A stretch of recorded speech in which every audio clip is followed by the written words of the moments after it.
अच्छा सुनो, सब्सक्राइब करते वक्त ना घंटी बजा देना ताकि जब मैं ऑनलाइन आऊँ। नमस्कार भैया, हम रउआ सबके छोट भाई मदन कुमार यादव। आप सबका प्यार इतना मिल रहा है भैया जी, बहुत हम खुश रहते हैं। और थोड़ा सा प्यार आप लोग दे दीजिए ताकि आपके भाई और आगे बढ़ जाएगा। थोड़ा सा प्यार, तो थोड़ा सा प्यार आप लोग और दीजिए भैया। मेरा चैनल को सब्सक्राइब कीजिए, मेरा गाना पूरा सुनिए और लाइक कीजिए, और गाना को जम के शेयर कीजिए, अपना भाई को प्यार दीजिए। बहुत जल्द आप लोग के आशीर्वाद से कुछ स्टेप लेते हैं अच्छा कुछ करने के लिए। तो आप लोग अपना भाई को ऐसे ही प्यार बनौले रहिएगा भैया जी। और मेरा चैनल को सब्सक्राइब कीजिए, आप लोग प्यार दीजिए, आप लोग प्लीज़ हमें प्यार दीजिए। प्यार का ज़रूरत है आप लोग का भैया, तो हम आपका छोटा भाई ज़रूर प्यार दीजिएगा। आइए गाना सुनाते हैं, एगो सैड सॉन्ग है। इतना बदल जइबू किया किन न होला हो,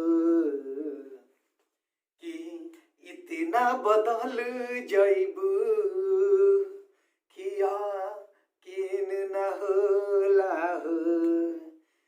प्यार में देके धोखा का, प्यार में देके धोखा का मिलल बा तोहरा हो। प्यार में धोखा दे के का मिलल बा तोहरा हो। इतना बदल जाइबू किया कि न होला,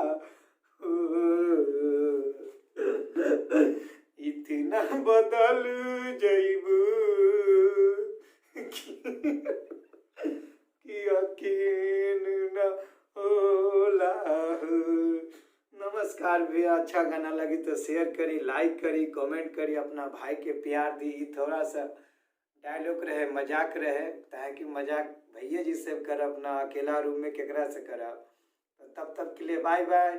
अपन आशीर्वाद भाई पे बनौले रखिए, जो भी गलती हुई भाई बेटा समझ कर माफ़ करी, और हमारे चैनल के सब्सक्राइब करी, लाइक करी, कमेंट करी, और अपना भाई के प्यार दी। हर हर महादेव। तब तक ड्यूटी जातनी, फिर कल मिलब। नमस्कार।